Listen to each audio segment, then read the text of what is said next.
Bismillahirrahmanirrahim. Assalamualaikum warahmatullahi wabarakatuh.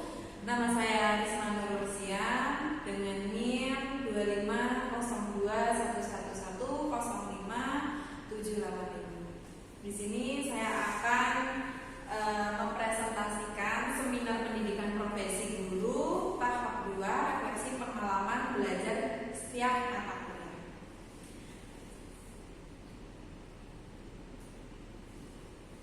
Format refleksi pengalaman belajar setiap mata kuliah LK2 dengan indikator nama mata kuliah Filosofi Pendidikan Indonesia.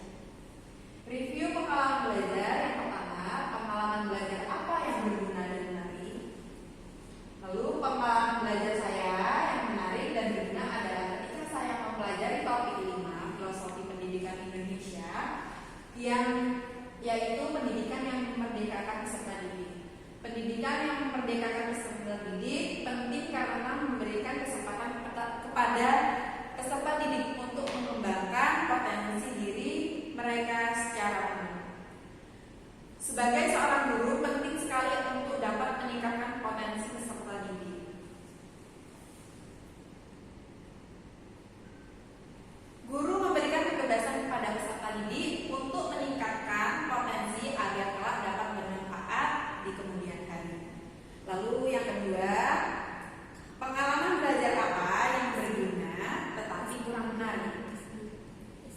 Sini jawaban saya menemukan pengalaman belajar yang berguna namun kurang menarik pada topik 4 tentang Pancasila sebagai fondasi pendidikan.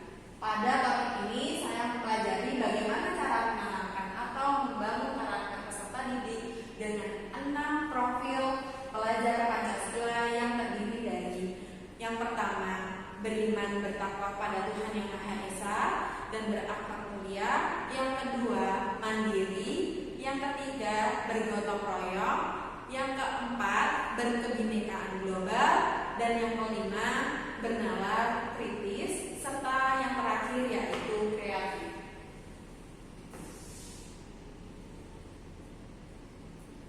Lalu yang ketiga, pengalaman belajar apa yang menarik tapi kurang berguna? Di sini pengalaman belajar saya yang menarik tapi kurang berguna adalah ketika saya mempelajari topik 2 tentang dasar-dasar pendidikan Ki Hajar Dewantara. Pada topik ini saya mempelajari tentang pendidikan yang dimulai dengan kodrat zaman dan kodrat alam.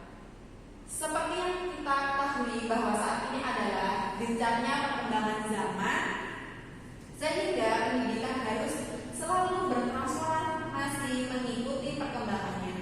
Guru harus belajar untuk menggunakan teknologi agar dapat memberikan pengalaman belajar yang bermakna bagi peserta didik.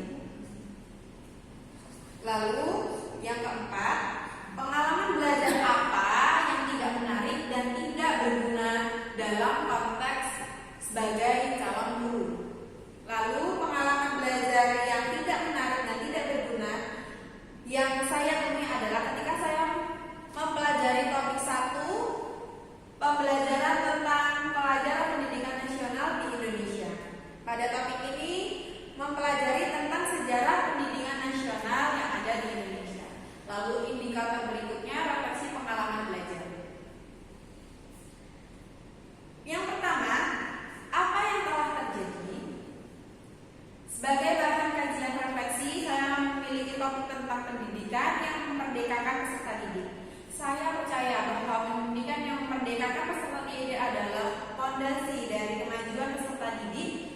Pendidikan yang memerdekakan peserta didik adalah pendekatan pendidikan yang bertujuan untuk mengembangkan kemampuan peserta didik untuk berpikir secara kritis, mandiri, dan kreatif. Pendekatan ini melepaskan peserta didik bagi pembelajaran yang bersifat pasif dan membuka ruang bagi mereka untuk mengemukakan pendapat, mengeksplorasi berbagai ide, dan mengembangkan keterampilan yang relevan dan kebutuhan zaman modern.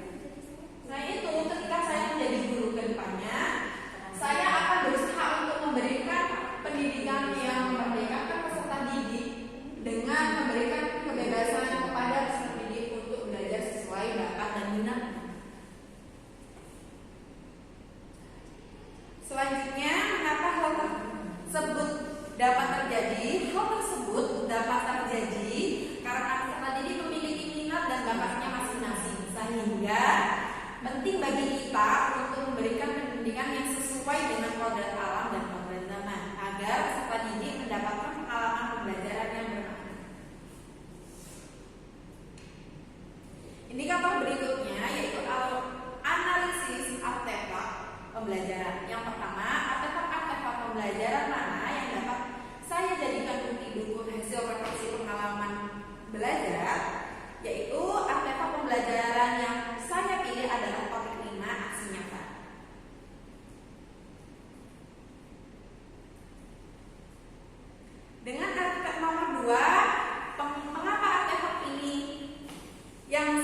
Pembelajaran bermakna yang berpusat pada siswa berupa apa yang akan saya lakukan. Perubahan yang saya lakukan adalah saya akan selalu berusaha untuk menciptakan pembelajaran yang bermakna berpusat pada siswa. Sebagai contoh, pembelajaran yang bermakna yaitu pembelajaran yang dapat memberikan pengalaman pada peserta didik yang bermanfaat untuk kehidupan peserta didik di kehidupan masyarakat. Mungkin cukup itu yang dapat saya sampaikan dalam seminar presentasi pada hari